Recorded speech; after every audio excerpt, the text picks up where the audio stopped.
Hello hi എല്ലാവർക്കും ലെനയുടെ പുതിയ വീഡിയോയിലേക്ക് സ്വാഗതം. ഞാൻ ഋതു കൃഷ്ണ. നമ്മൾ ഇന്ന് വന്നിരിക്കുന്നത് കറണ്ട് അഫയേഴ്സ് ആയിട്ടാണ്. ഓഗസ്റ്റ് മാസത്തിലെ ആദ്യത്തെ ആഴ്ചയിലെ കാര്യങ്ങളാണ് നമ്മൾ നോക്കാനായിട്ട് പോകുന്നത്. ഓഗസ്റ്റ് 1 തൊട്ട് 10 വരെയുള്ള കാര്യങ്ങളാണ് നമ്മൾ ഇന്ന് ഡിസ്കസ് ചെയ്യാനായിട്ട് പോകുന്നത്. നമ്മുടെ ചാനലിലെ പ്രത്യേകത എന്താണ്? Lenu G K and current affairs. അതായത് നമ്മുടെ വീഡിയോസ് ഇടുന്നത് ഒരു സൈറ്റിൽ നിന്നും കോപ്പി പേസ്റ്റ് ചെയ്തിട്ടുള്ള ക്വസ്റ്റ്യൻസ് അല്ല നമ്മുടെ ചാനൽ അപ്ലോഡ് ചെയ്യുന്നത്, അപ്ഡേറ്റ് ചെയ്യുന്നത്. പേപ്പേഴ്സ് ഒക്കെ നോക്കിയിട്ട് എഴുതി ഉണ്ടാക്കിയ ക്വസ്റ്റ്യൻസ് ആണ് നമ്മൾ അപ്ലോഡ് ചെയ്യുന്നത് വിത്ത് പിക്ചേഴ്സ് ആണ്. ഓക്കെ, അതുകൊണ്ട് തന്നെ നിങ്ങൾക്ക് എന്തായാലും ഈ വീഡിയോ ഉപകരിക്കും. അതുകൊണ്ട് വേഗം സബ്സ്ക്രൈബ് ചെയ്യാം. സബ്സ്ക്രൈബ് ചെയ്തവർക്ക് വീഡിയോസ് എല്ലാം ഉപകരിക്കുന്നുണ്ട് എന്നറിഞ്ഞതിൽ ഒരുപാട് സന്തോഷമുണ്ട്. നമ്മൾ വീക്ക്ലി കറണ്ട് അഫയേഴ്സ് അപ്ലോഡ് ചെയ്യാറുണ്ട്, മന്ത്ലി കറണ്ട് അഫയേഴ്സ് അപ്ലോഡ് ചെയ്യാറുണ്ട്, ഇയർലി കറണ്ട് അഫയേഴ്സും നമ്മൾ അപ്ലോഡ് ചെയ്യാറുണ്ട്, അപ്ഡേറ്റ് ചെയ്യാറുണ്ട് കേട്ടോ. അപ്പോ ആദ്യത്തെ ചോദ്യത്തിലേക്ക് കടക്കാം. ആദ്യത്തെ ചോദ്യം ഇതാണ്: what is the name of an asteroid officially designated as such by the International Astronomical Union was named in honor of Dr. A. Hari Nair. അതായത് സൗരയുധത്തിലെ ഒരു ചിഹ്നഗ്രഹത്തിന് മലയാളി ഗവേഷകന്റെ ആദരമായിട്ട് ഒരു പേര് നൽകിയിട്ടുണ്ട്. മലയാളി ഗവേഷകന്റെ ആദരമായിട്ടൊരു പേര് നൽകിയിട്ടുണ്ട്. ആ ഗവേഷകന്റെ പേര് ഡോക്ടർ എ ഹരി നായർ എന്നാണ്. എന്നാൽ ആസ്ട്രോയിഡിന്റെ പേര് എന്താണ് എന്നുള്ളതാണ് ചോദ്യം. എന്താണ്? ദ റൈറ്റ് ആൻസർ ഈസ് എന്താ നമുക്ക് നോക്കാം. 333205 നായർ എന്നുള്ളതാണ് കേട്ടോ പേര്. അത് ബോൾഡ് ചെയ്ത് വെക്കേണ്ടതാണ്. ഇതാണ് പേര്. 333205 Nair is the designation of an asteroid named after Malayalam researcher Dr. Hari Nair. അദ്ദേഹത്തെ കുറിച്ചുള്ള അല്ലെങ്കിൽ അദ്ദേഹത്തെ ആദരമായിട്ടാണ്, ഗവേഷകന്റെ ആദരമായിട്ടാണ് 333205 നായർ എന്ന പേര് നൽകിയിട്ടുള്ളത്.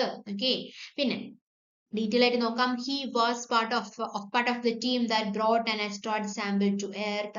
എന്താണ്? സൗരയുധത്തിലെ ഒരു ചിഹ്നഗ്രഹത്തിന് മലയാളി ഗവേഷകനുള്ള ആദരമായിട്ട് 333205 നായർ എന്ന പേര് നൽകിയിട്ടുണ്ട് അല്ലെ. ജോൺസ് ഹോപ്കിൻസ് സർവകലാശാലയിലെ അപ്ലൈഡ് ഫിസിക്സ് ഗവേഷകനും സോഫ്റ്റ്വെയർ വിദഗ്ധനുമായിട്ടുള്ള ഡോക്ടർ എ ഹരി നായരുടെ പേരാണ് ഈ ചിഹ്നഗ്രഹത്തിന് നൽകിയിട്ടുള്ളത് കേട്ടോ.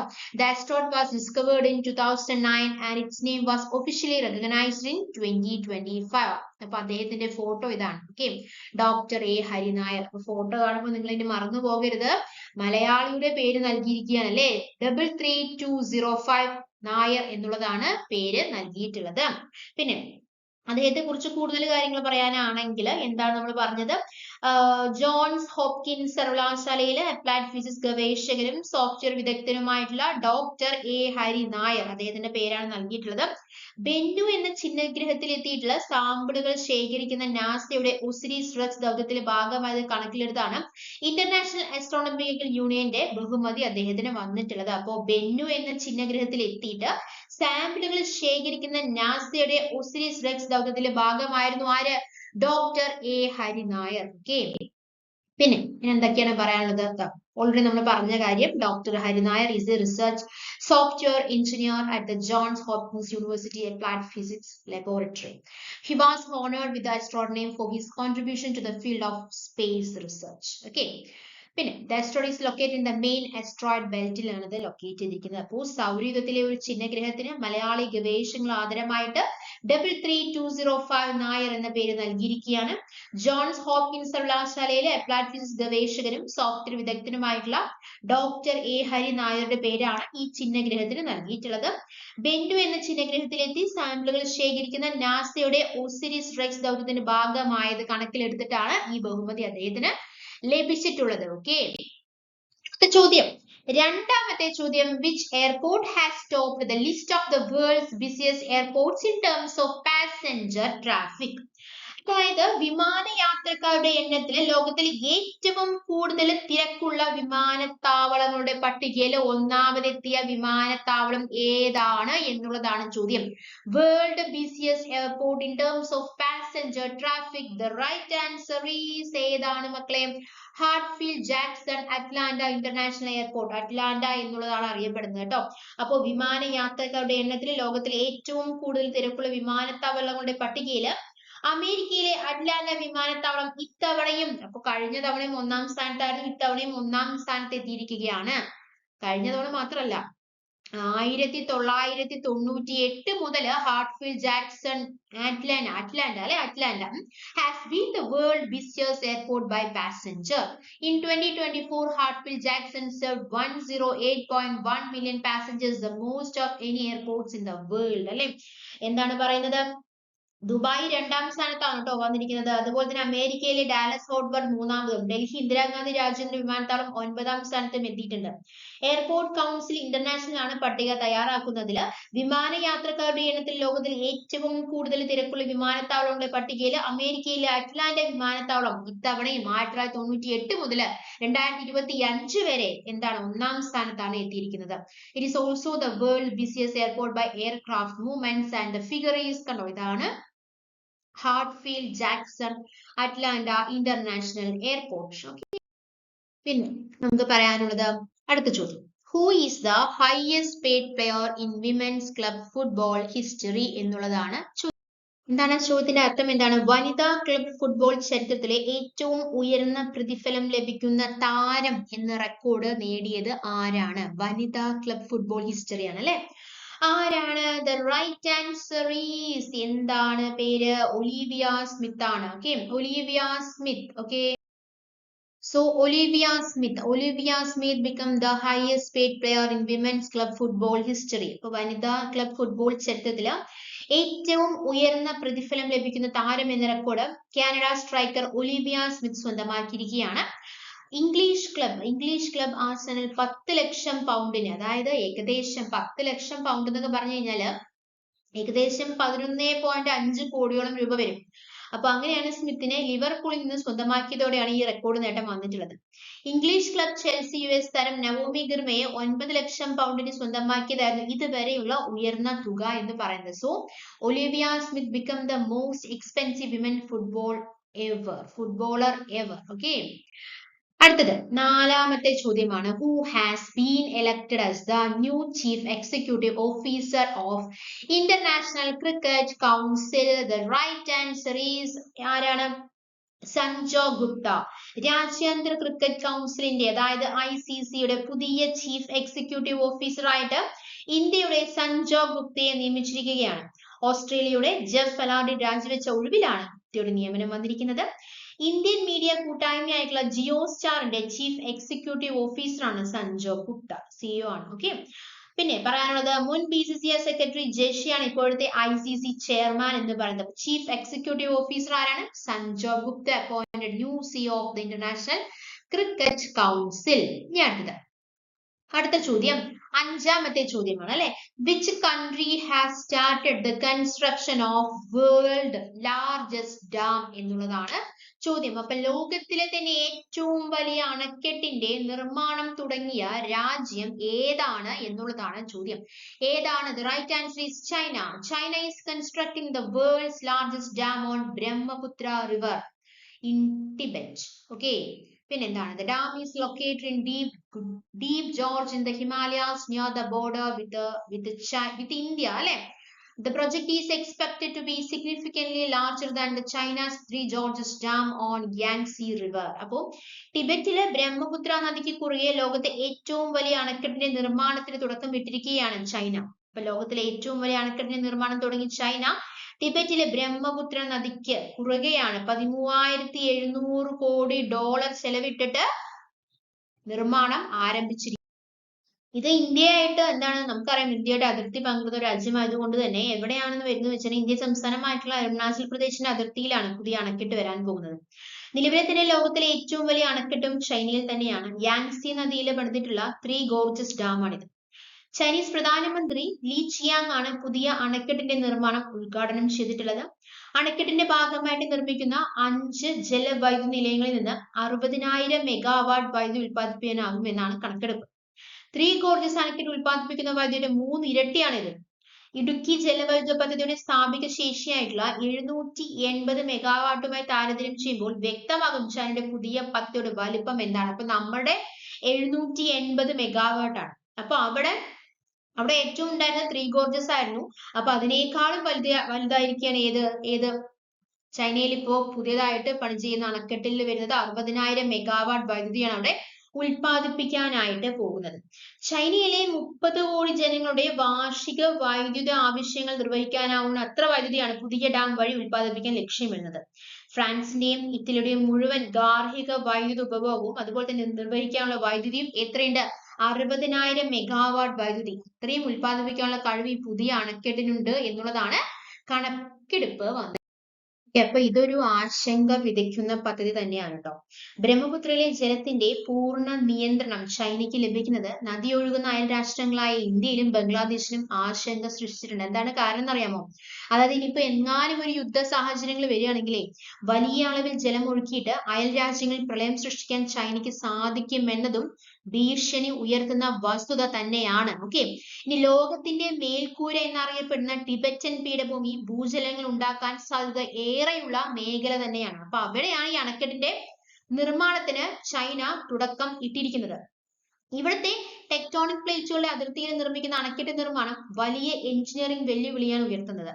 ആർട്ടിക് അന്റാർട്ടിക് മേഖലകളിൽ അത് കഴിഞ്ഞു കഴിഞ്ഞാൽ ലോകത്തെ 3ാമത്തെ വലിയ ശുദ്ധജല സംഭരണ മേഖലയാണ് ഈ ടിബറ്റ് എന്ന് പറയുന്നത്. വിവിധ രാജ്യങ്ങളിലെ 200 കോടി ജനങ്ങളുടെ ശുദ്ധജല ആവശ്യങ്ങൾ നിറവേറ്റുന്ന 10 പ്രധാന നദികളുടെ ഉത്ഭവ സ്ഥാനവും എവിടെയാണ്? ടിബറ്റിലാണ്. അപ്പൊ ശാസ്ത്രീയമായിട്ട് എല്ലാ മുൻകരുതലുകളും എടുത്തിട്ടുണ്ട്, ഈ നിർമ്മാണത്തെ പറ്റി എല്ലാ മുൻകരുതലുകളും എടുത്തിട്ടുണ്ട് എന്നൊക്കെ പറയുന്നുണ്ടെങ്കിലും ആശങ്ക വേണ്ടെന്ന് ചൈന പറയുന്നുണ്ടെങ്കിലും ടിബറ്റിൽ തന്നെ എന്തുണ്ട്? ഒരുപാട് വിമർശനവും ഉയരുന്നുണ്ട് എന്നുള്ളതാണ് ഇപ്പോൾ നമുക്ക് അറിയാനായിട്ട് കഴിഞ്ഞിട്ടുള്ളത്. ഓക്കെ, അപ്പൊ ഇത്ര കാര്യങ്ങളാണ് നമുക്ക് എന്തിനെ കുറിച്ച് പറയാനുള്ളത്? ബ്രഹ്മപുത്രയിലെ ബ്രഹ്മാണ്ഡ നീക്കത്തെ കുറിച്ച് നമുക്ക് പറയാനായിട്ട് ഉള്ളത് കേട്ടോ. ഓക്കെ അല്ലേ? അടുത്ത ചോദ്യം, what is India's position in the United Nations Sustainable Development Index 2025? അതായത് ഐക്യരാഷ്ട്ര സംഘടനയുടെ 2025 സുസ്ഥിര വികസന സൂചികയിൽ ഇന്ത്യയുടെ സ്ഥാനം എത്രാമതാണ് എന്നുള്ളതാണ് ചോദ്യം. എത്രാമതാണ്? The right answer is 99. In the United Nations Sustainable Development Index 2025, India has achieved a rank of 99th out of 167 countries, marking the first time the country has entered the top 100 according to the report. അപ്പൊ ആദ്യമായിട്ടാണ് 100ൽ ഇടം പിടിക്കുന്നത്. 99ാമത്തെ റാങ്കാണ് കേട്ടോ. ഐക്യരാഷ്ട്ര സംഘടനയുടെ സുസ്ഥിര വികസന ലക്ഷ്യങ്ങൾ കൈവരിക്കുന്നതിൽ പുരോഗതിയുമായി ബന്ധപ്പെട്ട റാങ്കിങ്ങില് ആദ്യ 100 രാജ്യങ്ങളുടെ പട്ടികയിൽ ആദ്യമായാണ് ഇന്ത്യ ഇടം നേടുന്നത്. ഓക്കെ, പിന്നെ എന്താണ് പറയാനുള്ളത്? This represent A significant improvement from it's previous ranking of 109th in 2024. നോക്കിക്കേ, കഴിഞ്ഞ വർഷം 109ാം റാങ്ക് ആയിരുന്നു. അതിപ്പോ എത്രയായിട്ടുണ്ട്? ഇപ്പോ 99 ആയിട്ട് ഉയർന്നിട്ടുണ്ട് അല്ലെ.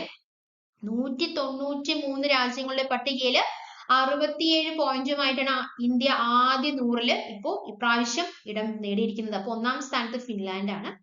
ഫിൻലാൻഡ് 1ാം സ്ഥാനത്തും സ്വീഡൻ 2ാം സ്ഥാനത്തും ഡെൻമാർക്ക് 3ാം സ്ഥാനത്തുമാണുള്ളത്.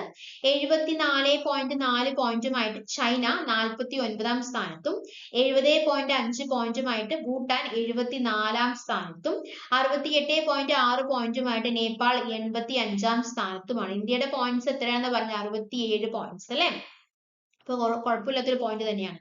63.9 പോയിന്റുള്ള ബംഗ്ലാദേശ് 114ാം സ്ഥാനത്തും 57 പോയിന്റുമായിട്ട് പാകിസ്ഥാൻ 140ാം സ്ഥാനത്തുമായിരുന്നു. ഇന്ത്യ കഴിഞ്ഞ വർഷം 109ാം സ്ഥാനത്തായിരുന്നു. അതിപ്പോ ഇംപ്രൂവ് ആയിട്ട് എത്രാമത്തെ സ്ഥാനത്ത് എത്തിയിട്ടുണ്ട്? 99ാം സ്ഥാനത്ത് എത്തിയിട്ടുണ്ട്. മെച്ചപ്പെട്ടതും സുസ്ഥിരവുമായിട്ടുള്ള ഭാവി എല്ലാവർക്കും എന്ന ലക്ഷ്യവുമായിട്ട് 2015ലാണ് സുസ്ഥിര വികസന ലക്ഷ്യങ്ങൾ UN പ്രഖ്യാപിച്ചിട്ടുള്ളത്. ഓക്കെ, അപ്പൊ ഇന്ത്യയുടെ അതിൽ റാങ്ക് എന്ന് പറയുന്നത് 99 ആയിട്ട് മാറിയിരിക്കുകയാണ്. ഇന്ത്യയുടെ പൊസിഷൻ, ഓരോ വർഷവും ഇന്ത്യയുടെ പൊസിഷൻ എത്രയാന്ന് നോക്കാം. നമ്മൾ പറഞ്ഞു 2024 109 ആയിരുന്നു. മുൻ വർഷങ്ങളിൽ ഇന്ത്യയുടെ സ്ഥാനം എന്ന് പറയുന്നത് എത്രയാണെന്ന് നോക്കാനായിട്ട് പോവുകയാണ്. 2024 109ാം സ്ഥാനത്തായിരുന്നു. 2023 112ാം സ്ഥാനത്താണ്. അപ്പൊ ഇംപ്രൂവ്മെന്റ് മാത്രമാണ് സംഭവിച്ചിട്ടുള്ളൂ. 2022 121ാം സ്ഥാനത്തായിരുന്നു.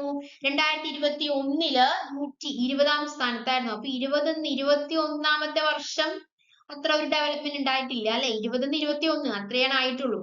പിന്നെ 2020 117. അപ്പൊ 20ഉം 21ഉം 22ലെ കണക്കെടുപ്പ് നോക്കുമ്പോൾ വലിയ ഇംപ്രൂവ്മെന്റ് ഒന്നും ഉണ്ടായിട്ടില്ല. എന്നാൽ 23 തൊട്ട് ഇംപ്രൂവ്മെന്റ് സംഭവിച്ചിട്ടുണ്ട് എന്നുള്ളതാണ് അല്ലെ. 109ാം സ്ഥാനത്ത് എത്തി. അതിനുശേഷം ഇപ്പോൾ 99ാം സ്ഥാനത്താണ് ഇപ്പോൾ എത്തിയിട്ടുള്ളത്. അപ്പൊ 20ന് ശേഷം ഒരു റാങ്ക് താഴെ വന്നു. 120ാം സ്ഥാനത്ത് എത്തി. പിന്നെ 121ാം സ്ഥാനത്ത് വീണ്ടും താഴ്ന്നു. പിന്നെ പെട്ടെന്ന് 112ാം സ്ഥാനത്തെത്തി. അപ്പൊ ഒരു താഴോട്ട് വന്നൊരു സംഭവം ഉണ്ടായത് 2021ലും 2022ലുമാണ് പൊസിഷനിൽ വ്യത്യാസം വന്നിട്ടുള്ളത് കേട്ടോ. ഓക്കെ, അടുത്ത ചോദ്യം ആൻസർ വന്നല്ലേ. Which city was selected as the first cleaner city in Kerala according to Swachh Sarvekshan 2024? Answer ഇവിടെ കൊടുത്തിട്ടുണ്ട്. ഞെട്ടിപ്പിക്കുന്ന ഒരു ആൻസർ ആണ്. എന്താണ്? സ്വച്ഛ് സർവേക്ഷൻ 2024 പ്രകാരം കേരളത്തിലെ ഒന്നാമത്തെ ശുചിത്വ നഗരമായിട്ട് ക്ലീനർ സിറ്റി ശുചിത്വ നഗരമായിട്ട് തിരഞ്ഞെടുക്കപ്പെട്ട നഗരം ഏതാണ് എന്നുള്ളതാണ്. കൊച്ചിയാണ്.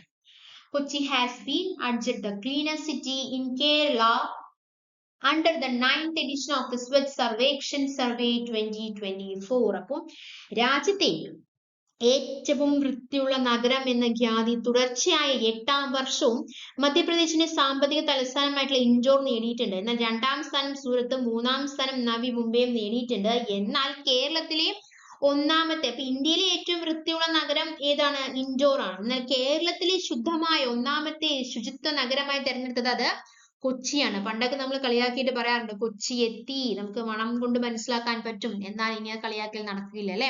The first cleaner city in Kerala according to Swachh Sarvekshan 2024 becomes Kochi. അടുത്തത്, at the national level Kochi has significantly improved its position, rising from നോക്കിക്കേ 416ാം പ്ലേസിൽ നിന്ന് എന്തായിട്ടുണ്ട് 15 this year പ്രാവശ്യം അത് 50ാം പൊസിഷനിലാണ് എത്തിയിരിക്കുന്നത്. അപ്പൊ നഗരം പ്രതിദിനം പുറന്തള്ളുന്ന ജൈവമാലിന്യം ഗോബർ CNG പ്ലാന്റിലൂടെ ഇന്ധനമാക്കി മാറ്റുന്ന ഉൾപ്പെടെ മാതൃകകളാണ് നേട്ടത്തിന്റെ അടിസ്ഥാനം എന്ന് പറയുന്നത്. ഇതിൽ നിന്നുള്ള ഊർജം പൊതുഗതാഗതത്തിനുള്ള ബസ്സുകളിൽ ഉപയോഗിക്കുന്നുമുണ്ട്. സോ അതിന്റെ ഒരു കണക്കെടുപ്പിലാണ് എങ്ങനെ കൊച്ചിക്ക് നമുക്ക് റാങ്ക് കിട്ടിയിട്ടുള്ളത് അല്ലെ. Kochi has become the first cleaner city in Kerala according to Kerala ആണ്. note that point.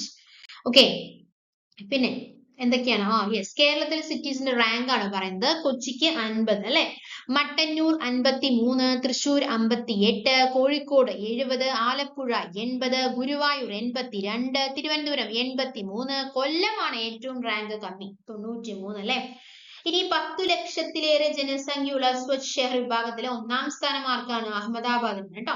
ഓക്കെ, 1ാം സ്ഥാനം വന്നിരിക്കുന്നത് അഹമ്മദാബാദിനാണ്. അതുപോലെ ഈ വിഭാഗത്തില് ഭോപ്പാൽ 2ാമതും ലക്നൗ 3ാമതും എത്തിയിട്ടുണ്ട്. അതായത് 10 ലക്ഷത്തിലേറെ ജനസംഖ്യയുള്ള സ്വച്ഛ് ഷെഹർ വിഭാഗത്തിൽ.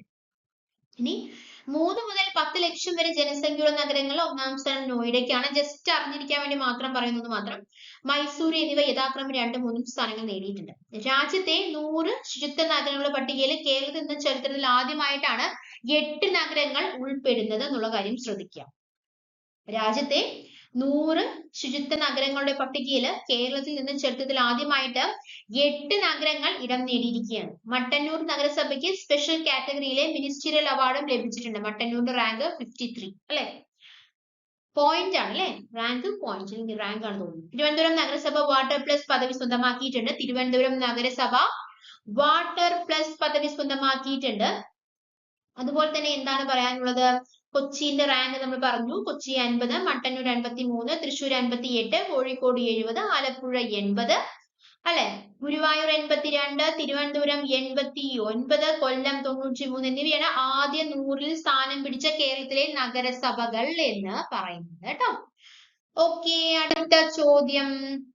What is the name of the world first atomic bomb test? Right answer is Trinity test ആണ്. എന്തുകൊണ്ടാണ് ഇത് കറണ്ട് അഫയേഴ്സിൽ വരാനുള്ള കാരണം?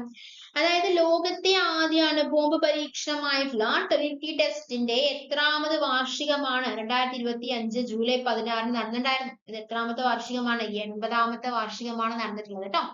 So the Trinity test was the first detonation of nuclear weapon conducted by the United States as part of Manhattan Project on July 16, 1945 in New Mexico. അതായത് 1945 July 16 ലോകത്തെ ആദ്യ atom bomb പരീക്ഷണമായിട്ടുള്ള Trinity പരീക്ഷണം നടന്നത്. Robert ഓപ്പൻഹൈമറുടെ നേതൃത്വത്തിലായിരുന്നു പരീക്ഷണം നടന്നിട്ടുണ്ടായിരുന്നത്. 2ാം ലോക മഹായുദ്ധത്തിന്റെ ഭാഗമായിട്ട് യുഎസിന് വേണ്ടി അണുബോംബ് നിർമ്മിക്കുക എന്ന ലക്ഷ്യത്തിൽ പിറന്ന മാൻഹാട്ടൻ പ്രോജക്റ്റിന്റെ ഭാഗമായാണ് മനുഷ്യ ചരിത്രത്തെ മാറ്റിമറിച്ചിട്ടുള്ള പരീക്ഷണം നടന്നിട്ടുണ്ടായിരുന്നു കേട്ടോ. ന്യൂ മെക്സിക്കോയിലെ ലോസ് അലമോസിലായിരുന്നു പരീക്ഷണം നടന്നിട്ടുണ്ടായിരുന്നത്. The test involved the detonation of plutonium implosion device nicknamed Gadget at the Jornada del Muerto site, also known as Trinity site എന്നാണ്. അതായത് രണ്ടാം ലോക മഹായുദ്ധത്തിനിടെ 1945 ഓഗസ്റ്റ് 9 ജപ്പാനിലെ നാഗസാക്കിയില് വർഷിച്ച ഫാറ്റ്മാൻ എന്ന ബോംബുമായിട്ട് സാദൃശ്യമുള്ള പ്ലൂട്ടോണിയം ബോംബാണ് പരീക്ഷണത്തിന് ഉപയോഗിച്ചിട്ടുണ്ടായിരുന്നത്. ഗാഡ്ജറ്റ് എന്നാണ് ഈ ബോംബ് അറിയപ്പെട്ടിട്ടുണ്ടായിരുന്നത്. യുറേനിയം ബോംബായിട്ടുള്ള ലിറ്റിൽ ബോയ് ഓഗസ്റ്റ് 6 ആദ്യം ഹിരോഷിമയിൽ വർഷിച്ചിരുന്നു. 3 ദിവസത്തിന് ശേഷം ഓഗസ്റ്റ് 9 നാഗസാക്കിയിലെ പ്ലൂട്ടോണിയം ബോംബ് ഫാറ്റ്മാൻ വർഷിച്ചു. അപ്പൊ ഹിരോഷിമയിലും നാഗസാക്കിയിലെയും അണുബോംബാക്രമണങ്ങളും ജപ്പാന്റെ കീഴടങ്ങലുമായിരുന്നു രണ്ടാം ലോക മഹായുദ്ധത്തിലെ അവസാന സംഭവങ്ങൾ എന്ന് പറയുന്നു. So what is the name of the world first atomic bomb test? Trinity test എന്നാണ്. ഓക്കെ, അടുത്തത് അതിന്റെ ഡേറ്റ് ആൻഡ് ടൈം ആണ് നമ്മൾ പറയുന്നത്. ട്രിനിറ്റി ടെസ്റ്റിന്റെ കേട്ടോ date and time. The test took place on July 16, 1945 at 5:29 AM. പുലർച്ചെയാണ് നടന്നത്. 5:30 ആവണേന് 1 മിനിറ്റ് മുന്നേ ആണ് ട്രിനിറ്റി ടെസ്റ്റ് നടന്നത്. അപ്പൊ 1945 ജൂലൈ 16 ലോകത്തെ ആദ്യ ആറ്റം ബോംബ് പരീക്ഷണമായിട്ടുള്ള ട്രിനിറ്റി പരീക്ഷണം നടന്നു അല്ലെ. Date and time. ലൊക്കേഷൻ എവിടെയായിരുന്നു? Trinity site was located 210 miles south of Los Alamos, New Mexico on the Alamogordo bombing range. എവിടെയാണ് നടന്നത്? ആരുടെ നേതൃത്വത്തിലാണ് നടന്നത്? ജെ റോബർട്ട് ഓപ്പൺഹൈമറുടെ നേതൃത്വത്തിലാണ് ഇത് നടന്നിട്ടുള്ളത് അല്ലെ. ന്യൂ മെക്സിക്കോയിലെ ലോസ് അലമോസിലായിരുന്നു പരീക്ഷണം നടന്നിട്ടുണ്ടായിരുന്നത്. Purpose: the test was conducted to assess the effectiveness of the plutonium implosion type atomic bomb, one of the 2 types of atomic bombs developed by the Manhattan Project. അപ്പോൾ രണ്ടാം ലോക മഹായുദ്ധത്തിന്റെ ഭാഗമായിട്ട് US വേണ്ടി അണുബോംബ് നിർമ്മിക്കുക എന്ന ലക്ഷ്യത്തിൽ പിറന്ന മാൻഹാട്ടൻ പ്രൊജക്ടിന്റെ ഭാഗമായാണ് മനുഷ്യ ചരിത്രത്തെ മാറ്റിമറിച്ചിട്ടുള്ള പരീക്ഷണം നടന്നിട്ടുള്ളത്. The device named Gadget was plutonium implosion device housed on a 100-foot steel tower. അതായത് എന്താണ്? രണ്ടാം ലോക മഹായുദ്ധത്തിനിടെ 1945 ഓഗസ്റ്റ് 9 ജപ്പാനിലെ നാഗസാക്കിയിൽ വർഷിച്ച ഫാറ്റ്മാൻ എന്ന ബോംബുമായിട്ട് സാദൃശ്യമുള്ള പ്ലൂട്ടോണിയം ബോംബാണ് പരീക്ഷണത്തിന് ഉപയോഗിച്ചത്. ഗാഡ്ജറ്റ് എന്നാണ് ഈ ബോംബ് അറിയപ്പെടുന്നത് അല്ലെ. അടുത്ത ചോദ്യം, 9ാമത്തെ ചോദ്യം. When is World Snake Day? അപ്പോ എന്നാണ് ലോക പാമ്പ് ദിനമായിട്ട് ആചരിക്കുന്നത് എന്നാണ് എന്നുള്ളതാണ് ചോദ്യം. എന്നാണ്? ജൂലൈ 16. അപ്പൊ ജൂലൈ 16 എന്താണ്? വേൾഡ് സ്നേക്ക് ഡേ ആണ്. പാരിസ്ഥിതിക സന്തുലിതാവസ്ഥയില് പാമ്പുകൾക്കുള്ള പങ്ക് ഓർമ്മപ്പെടുത്തുന്നതിനും അവയെ സംരക്ഷിക്കേണ്ടതിന്റെ പ്രാധാന്യം മനസ്സിലാക്കുന്നതിനും വേണ്ടിയാണ് ജൂലൈ 16 ലോക പാമ്പ് ദിനമായിട്ട് ആചരിക്കുന്നത്. 2030 ആകുമ്പോഴേക്കും പാമ്പ് കടിയേറ്റുള്ള മരണവും വൈകല്യങ്ങളും 50% കുറയ്ക്കാൻ ലോകാരോഗ്യ സംഘടന ലക്ഷ്യമിടുന്നുണ്ടെന്നുള്ള കാര്യം ശ്രദ്ധിക്കുക കേട്ടോ. പാമ്പുകടി മൂലമുണ്ടാകുന്ന അത്യാഹിതങ്ങൾ ഒഴിവാക്കുക എന്ന ലക്ഷ്യത്തോടെ കേരളത്തിലെ സ്കൂളുകളിൽ വനംവകുപ്പിന്റെ നേതൃത്വത്തിൽ ആരംഭിച്ചൊരു പദ്ധതിയുണ്ട്. ആ പദ്ധതിയുടെ പേരെന്താണെന്ന് അറിയാമോ? സർപ്പപാഠം എന്നാണ്. എന്താണ് സർപ്പപാഠം? പാമ്പുകടി മൂലമുണ്ടാക്കുന്ന അത്യാഹിതങ്ങൾ ഒഴിവാക്കാൻ വേണ്ടി കേരളത്തിലെ സ്കൂളുകളിൽ വനം വകുപ്പിന്റെ നേതൃത്വത്തിൽ ആരംഭിച്ച പദ്ധതിയാണ് സർപ്പപാഠം. രാജ്യാന്തര നീതി ദിനം എന്നാണ്? ജൂലൈ 17 ജൂലൈ 18 നെൽസൺ മണ്ടേല ദിനം നമ്മൾ പറഞ്ഞതാണ്. നാഷണൽ ബാങ്ക് ദേശസാൽക്കരണ ദിനം ജൂലൈ 19 കേട്ടോ. ഓക്കെ, അടുത്ത ചോദ്യത്തിലേക്ക് കടക്കാം. മറ്റേ ചോദ്യം, who was appointed as the Lieutenant Governor of Ladakh in July 2025 എന്നുള്ളതാണ് ചോദ്യം. ലഡാക്കിന്റെ ലഫ്റ്റനന്റ് ഗവർണർ ആയിട്ട് 2025 ജൂലൈയിൽ നിയമിതനായത് ആരാണ് എന്നുള്ളതാണ് ചോദ്യം. The right answer is Kavindar Gupta, appointed as a new Lieutenant Governor of Ladakh. Jammu Kashmir മുൻ ഉപമുഖ്യമന്ത്രിയാണ് ലഡാക്കിന്റെ പുതിയ ലഫ്റ്റനന്റ് ഗവർണർ ആയിട്ടുള്ള കവീന്ദർ ഗുപ്ത. അപ്പൊ ജമ്മു കശ്മീർ മുൻ മുഖ്യമന്ത്രിയല്ല, ഉപമുഖ്യമന്ത്രിയാണ് അല്ലെ. ബ്രിഗേഡിയർ BD മിശ്ര രാജിവെച്ചതിനെ തുടർന്നാണ് പുതിയ നിയമനം വന്നിട്ടുള്ളത്. മുൻ കേന്ദ്രമന്ത്രി പശുപതി അശോക് ഗജപതി രാജുവിനെ ഗോവയുടെയും അശ്വിൻ കുമാർ ഘോഷിനെ ഹരിയാനയുടെയും ഗവർണറായിട്ട് നിയമിച്ചു. അപ്പൊ ഗോവയുടെ ഗവർണർ ആരാണ്? പശുപതി അശോക് ഗജപതി രാജു. നല്ല പേരല്ലേ, പശുപതി അശോക് ഗജപതി രാജു. അശ്വിൻ കുമാർ ഘോഷിനെ ഹരിയാനയുടെ ഗവർണറായിട്ട് നിയമിച്ചിട്ടുണ്ട്. PS ശ്രീധരൻ പിള്ളയുടെ പിൻഗാമിയായാണ് ഗോവയുടെ ഗവർണറായിട്ട് മുൻ വ്യോമയാന മന്ത്രിയും തെലുഗുദേശം പാർട്ടിയുടെ പോളിറ്റ് ബ്യൂറോ അംഗവുമായിട്ടുള്ള അശോക് അശോക് ഗജപതി രാജുവിന്റെ നിയമനം എന്ന് പറഞ്ഞിട്ടുള്ളത് കേട്ടോ. So who was appointed as the Lieutenant Governor of Ladakh in 2025? Kavinder Gupta appointed as the new Lieutenant Governor of Ladakh. Okay. അപ്പൊ നമ്മള് ഓഗസ്റ്റ് മാസത്തിലെ അല്ലെ, ഓഗസ്റ്റ് മാസത്തിലെ ആദ്യത്തെ ആഴ്ചയിലെ കാര്യങ്ങളാണ് നമ്മൾ പറഞ്ഞത്. ഒരുപാട് കാര്യങ്ങൾ നമ്മൾ ഡിസ്കസ് ചെയ്തു. എടുത്ത കാര്യങ്ങളെല്ലാം നിങ്ങൾക്ക് വളരെ വ്യക്തമായി മനസ്സിലായെന്ന് പ്രതീക്ഷിക്കുന്നു, ഉപകാരപ്പെട്ടു എന്ന് പ്രതീക്ഷിക്കുന്നു. നമ്മൾ എന്തൊക്കെ കാര്യങ്ങളാണ് പറഞ്ഞത്? ഇന്ത്യയുടെ സ്ഥാനം ഏതില്? 2025 സുസ്ഥിര വികസന സൂചികയിൽ ഇന്ത്യയുടെ സ്ഥാനം എത്രാമതായിരുന്നു? 99ാമത്തെ ആയിരുന്നു. അതുപോലെ തന്നെ Kochi become the cleanest city ആയിട്ട് മാറിയിരിക്കുക എന്നുള്ള കാര്യങ്ങളെല്ലാം നമ്മൾ പറഞ്ഞു. എടുത്ത കാര്യങ്ങൾ നിങ്ങൾക്ക് ഉപകാരപ്പെട്ടിട്ടുണ്ടെങ്കിൽ നമ്മുടെ ചാനൽ സബ്സ്ക്രൈബ് ചെയ്യുക, സപ്പോർട്ട് ചെയ്യുക. Thank you. Thanks for your time. By.